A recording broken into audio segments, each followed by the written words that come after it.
തീർച്ചയായിട്ടും ഇനി രഞ്ജിത്തിന് അധിക നേരം പിടിച്ചു നിൽക്കാൻ കഴിയുമെന്ന് തോന്നുന്നില്ല. സമ്മർദ്ദം എല്ലാ ഭാഗങ്ങളിൽ നിന്നും ഉണ്ടാവുന്നു.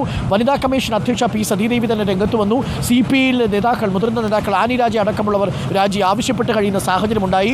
എത്ര ഉന്നതനാണെങ്കിലും പുറത്താക്കപ്പെടണം. അതുകൊണ്ട് രഞ്ജിത്തുമായിട്ടുള്ള സൗഹൃദം സജി ചെറിയാൻ മിനിസ്റ്റർ അങ്ങനെ സൗഹൃദം തുടർന്നോളൂ, പക്ഷേ സൗഹൃദത്തിൻ്റെ പേരിൽ ഇനി രഞ്ജിത്തിനെ നിലനിർത്താൻ കഴിയുമെന്ന് നമ്മൾ കരുതുന്നില്ല. അത് തീർച്ചയായിട്ടും അത് വലിയ പ്രത്യാഘാതം ഉണ്ടാക്കുമെന്നാണ് നമ്മൾ മനസ്സിലാക്കുന്നത്. നമ്മളുടെ പ്രതിനിധി, നമ്മുടെ കോർഡിനേറ്റിംഗ് എഡിറ്റർ സുജയ പാർവതി ചേരുന്നുണ്ട് ഡെസ്കിൽ നിന്നും കൂടുതൽ വിവരങ്ങളുമായി. Sujaya Parvathy, very good afternoon. ഇപ്പോൾ രഞ്ജിത്തിനെതിരെ ഗുരുതര ആരോപണങ്ങൾ ഇന്നലെ തന്നെ ഈ ശ്രീലേഖ ഉന്നയിച്ചിരുന്നു. ഇന്ന് അതിലും കടുത്ത ആരോപണങ്ങളാണ് ഉന്നയിക്കുന്നത്. അത് ആരോപണങ്ങൾ എന്ന് നമുക്ക് പറയാൻ കഴിയില്ല, പരാതി എന്ന് തന്നെ നമ്മൾ പറയേണ്ടി വരും. അത് ഈ ഘട്ടത്തിൽ രഞ്ജിത്തിന് അധിക നേരം പിടിച്ചു നിൽക്കുക സാധ്യമാണോ? ചലച്ചിത്ര അക്കാദമി ചെയർമാൻ സ്ഥാനത്ത് നിന്ന് പ്രത്യേകിച്ച് പി സതീദേവിയും CPIയും നിലപാട് വ്യക്തമാക്കിയ സാഹചര്യത്തിൽ. Good afternoon doctor Arun Kumar. നടി ശ്രീലേഖ മിത്ര പറഞ്ഞതിന്റെ പ്രസക്ത ഭാഗം, അതിൽ ഒരു ഭാഗം മാത്രം നമുക്കിപ്പോൾ പ്രേക്ഷകരെ കേൾപ്പിക്കാം. അതോടൊപ്പം ബാക്കി അവർ പറയുന്നത് സർക്കാരിനോടാണ്. ഇപ്പോൾ രഞ്ജിത്തിനെ സംരക്ഷിക്കാൻ ശ്രമിക്കുന്ന സർക്കാരിനോട് കൃത്യമായി അവർ പറയുന്നുണ്ട്. ആ പറയുന്ന ഭാഗത്തിലേക്ക് നമുക്കൊന്ന് പോകാമെന്ന് കരുതുന്നു. So probably he liked me, and maybe if it would have been some other time, I would have reciprocated. I don't know. He's a good-looking chap. Any woman would fall for his charm. But I was not in that zone. So he was touching my hair, he was touching my hand. If I meet somebody for the first time, I was not in that close proximity with that person mentally, physically or elsewhere, that I would allow a person without my consent to touch my hand. That action, I felt uneasy, yes. And that was quite inappropriate to you then. I'm just making it clear. Yes. I'm just making it clear, ma'am. That was an inappropriate touch for you at that time. You are sure about that? Yes.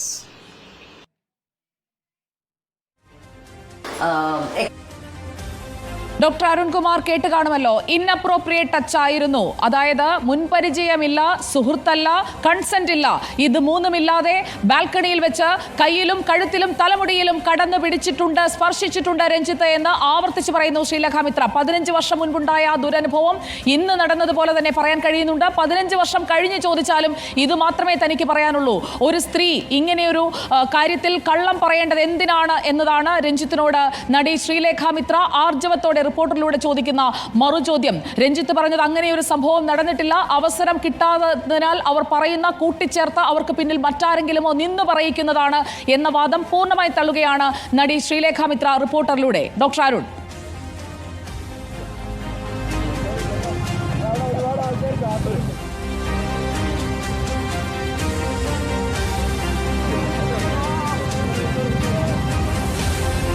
സന്തോഷം, വാർത്ത നിൽക്കുന്നുണ്ട് കേട്ടോ.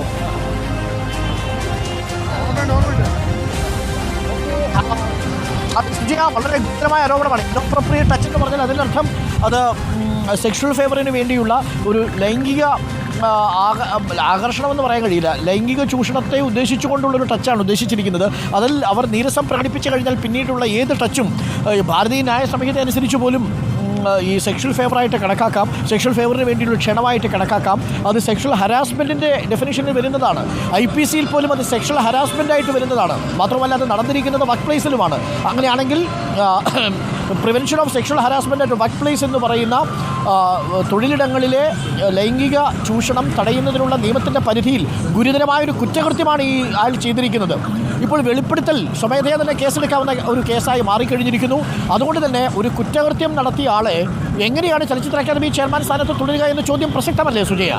തീർച്ചയായും doctor Arunkumar. അതുകൊണ്ട് തന്നെ Hema committee റിപ്പോർട്ടിലെ ഫൈൻഡിങ്സിനെ കുറിച്ച് അതെല്ലാം നമ്മൾ അവരോട് ചോദിച്ചിട്ടുണ്ട്. മാത്രമല്ല നടി ശ്രീലേഖ മിത്ര കഴിഞ്ഞ ദിവസങ്ങളിലൊക്കെ അവർ നടത്തിയ പ്രതികരണങ്ങളിൽ അവർ പറയാതിരുന്ന പല കാര്യങ്ങളും അവർ റിപ്പോർട്ടറിലൂടെ സർക്കാർ സംവിധാനത്തിന് മുന്നിൽ വെക്കാൻ ആഗ്രഹിക്കുന്നു എന്ന് പറഞ്ഞുകൊണ്ട് തന്നെയാണ് അവർ പറഞ്ഞിരിക്കുന്നത്.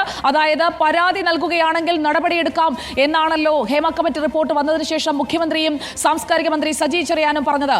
ബംഗാളിൽ നിന്ന് കേരളത്തിലേക്ക് വന്ന ഈ കേസിന് പിന്നാലെ നടക്കാൻ തനിക്ക് കഴിയില്ല, പക്ഷേ നിയമപരമായ നടപടിയിലേക്ക് നീങ്ങുകയാണെങ്കിൽ അതിനൊപ്പം നിൽക്കാൻ താൻ തയ്യാറാണ് തയ്യാറാണ് എന്ന് ആ നടി ഇതാദ്യമായി പറഞ്ഞിരിക്കുകയാണ്. ഒപ്പം തന്നെ രഞ്ജിത്ത് മാപ്പ് പറയണം, അന്ന് ചെയ്തത് തെറ്റാണ്, ആ തെറ്റ് നിഷേധിക്കുകയല്ല, സ്വന്തം മനസാക്ഷിയോട് പോയി ചോദിക്കൂ, നിങ്ങൾ അങ്ങനെ എന്നോട് ചെയ്തില്ലേ, അതിന് തെളിവ് തരാൻ എനിക്ക് കഴിയില്ല, പക്ഷേ 15 വർഷം മുൻപ് ആ ബാൽക്കണിയിൽ അങ്ങനെ ഒരു സംഭവം നടന്നിട്ടുണ്ട് എന്ന് ആവർത്തിച്ചുറപ്പിക്കുകയാണ് നടി ശ്രീലേഖ മിത്ര. രഞ്ജിത്ത് മാപ്പ് പറയണം, രഞ്ജിത്തിനെതിരെ നടപടിയെടുക്കേണ്ടത് തീരുമാനിക്കേണ്ടത് ഇടതു സർക്കാരാണ്. താൻ ഇടതുപക്ഷത്തിനൊപ്പം എക്കാലവും സഞ്ചരിക്കുന്നയാളാണ്. അതുകൊണ്ട് തന്നെ പശ്ചിമ ബംഗാളിൽ മമതാ ബാനർജി സർക്കാർ വന്നതിന് ശേഷം തനിക്ക് അവസരങ്ങൾ കിട്ടാതെ വന്നപ്പോഴും താൻ ഇടതുപക്ഷത്തിനൊപ്പം തന്നെ നിൽക്കുന്നയാളാണ്. അങ്ങനെയുള്ള താൻ ഒരു സർക്കാരിലെ ഒരു പദവിയിലിരിക്കുന്ന വ്യക്തിക്കെതിരെ ഇല്ലാത്ത ഒരു കാര്യം കെട്ടിച്ചമച്ച് പറയേണ്ട കാര്യം എന്താണ് എന്ന മറുചോദ്യം നേരെ ചോദിക്കുന്നത് സർക്കാരിനോടും രഞ്ജിത്തിനോടുമാണ്. അതൊരു സ്ട്രെയിറ്റ് ക്വസ്റ്റ്യൻ ആയിട്ടാണ് എനിക്ക് തോന്നിയത്. ഡോക്ടർ അരുൺകുമാർ.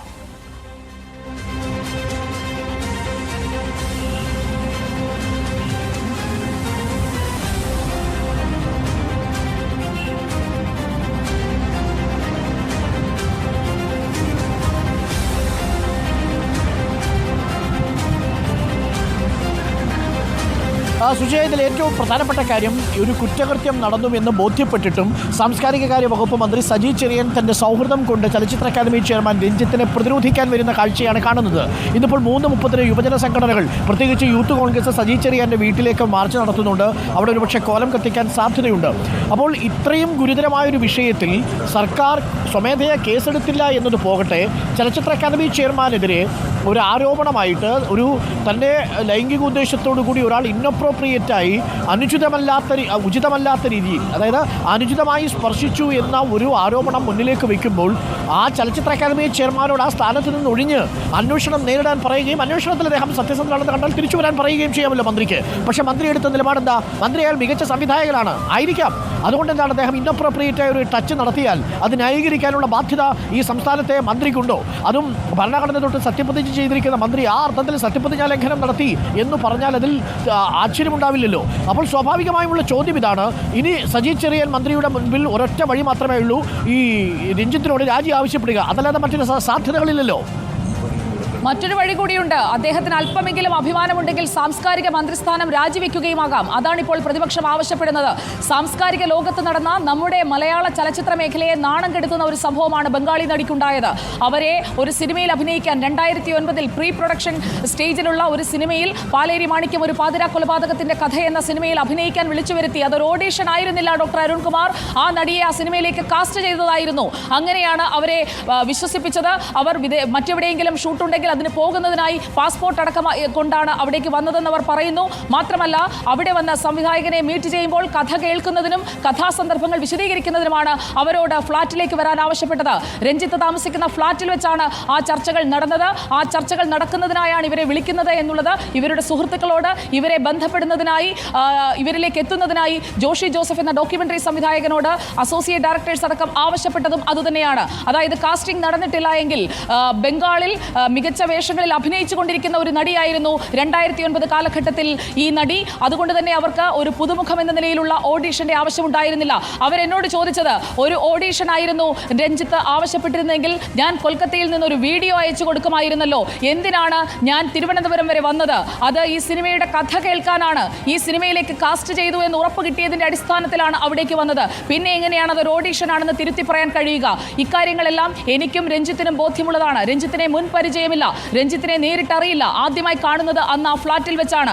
ആദ്യ കാഴ്ചയിൽ തന്നെ ആകർഷണം തോന്നി തന്റെ ശരീരത്തിൽ പിടിച്ചതാകാം എന്നതാണ് അവർ പറയുന്നത്. അക്കാലത്ത് രഞ്ജിത്ത് കാണാൻ നല്ല സുന്ദരനായിരുന്നു എന്നുകൂടി ആ നടി പറയുന്നുണ്ട്. പക്ഷേ താൻ ഒരു ഭാര്യയായിരുന്നു, അതുകൊണ്ട് തന്നെ തന്റെ പങ്കാളിയോടുള്ള വിശ്വസ്തത കൊണ്ടാണ് അങ്ങനെ ഒരു ആകർഷണത്തിൽ തനിക്ക് അന്ന് ആകർഷണം തോന്നാതിരുന്നത്. ഒരു തരത്തിലുള്ള പരിചയമില്ല, ഒരു തരത്തിലുമുള്ള കൺസെന്റും കൊടുക്കാതെ തന്നെ പെട്ടെന്ന് തന്റെ കയ്യിൽ കയറി പിടിക്കുകയായിരുന്നു എന്ന് തന്നെയാണ് അവർ പറഞ്ഞു വെക്കുന്നത്. പക്ഷേ തന്നെ ശാരീരികമായി ആക്രമിച്ച് കീഴ്പ്പെടുത്താനൊന്നും രഞ്ജിത്ത് മുതിർന്നില്ല. ഒരുപക്ഷെ അതിലേക്കൊക്കെ എത്തിക്കാനായിട്ടുള്ള ഒരു റൊമാൻറ്റിക് വേ ഓഫ് ടച്ചിങ് ആണ് അവിടെ നടന്നതെന്ന് കൂടി അവർ കൃത്യമായി പറഞ്ഞു വെക്കുന്നുണ്ട്. അതായത് രഞ്ജിത്ത് തൊട്ടില്ല, കണ്ടില്ല, പറഞ്ഞില്ല, ഓഡീഷൻ എന്നൊന്നും പറഞ്ഞിനി തടി തപ്പാൻ കഴിയില്ല രഞ്ജിത്തിന് എന്നത് വ്യക്തമാക്കുന്ന സുദീർഘമായ അഭിമുഖം തന്നെയാണ് നടി നമുക്ക് നൽകിയിരിക്കുന്നത്. ഡോക്ടർ അരുൺ.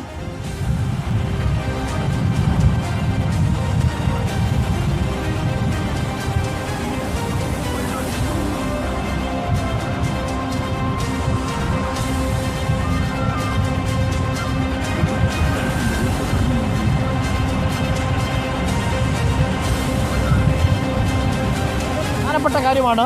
എന്തായാലും സുജയോട് നമ്മുടെ നടി വെളിപ്പെടുത്തിയിരിക്കുന്ന കാര്യങ്ങൾ തള്ളിക്കളയാൻ കഴിയില്ല. മാത്രവുമല്ല, ഈ വിഷയത്തിൽ അടിയന്തരമായ നടപടി സ്വീകരിക്കണം. അങ്ങനൊരു ചലച്ചിത്ര അക്കാദമി ചെയർമാനെ ആ സ്ഥാനത്ത് തുടർന്നു കൊണ്ടുപോകുന്നതിന് സർക്കാരിന് ഭൂഷണമാണോ എന്നത് ആലോചിക്കണം. സുജയ നേരത്തെ സൂചിപ്പിച്ചതുപോലെ സജി ചെറിയാൻ മിനിസ്റ്റർ ഹേമ കമ്മിറ്റി വിഷയത്തിൽ ഇടപെട്ട് നടത്തിയ നിരീക്ഷണങ്ങൾ പലതും അബദ്ധജടിലമായിരുന്നു. അതിൽ പലതും നിയമത്തിൻ്റെ ഒരു സാധുതയും ഇല്ലാത്ത വാക്കുകളാണ് മിനിസ്റ്റർ പറഞ്ഞത്.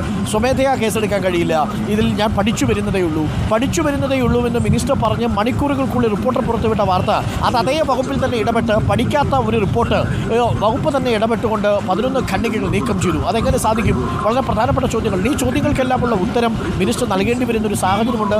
ആ സാഹചര്യത്തിലാണ് നമ്മളിപ്പോൾ നിൽക്കുന്നത്. തീർച്ചയായും സജി ചെറിയാൻ മിനിസ്റ്റർ ഈ വിഷയത്തിൽ പ്രതിരോധത്തിലായിരിക്കുന്നു. മിനിസ്റ്റർ ഒരു കാര്യം ആലോചിച്ചാൽ മതി.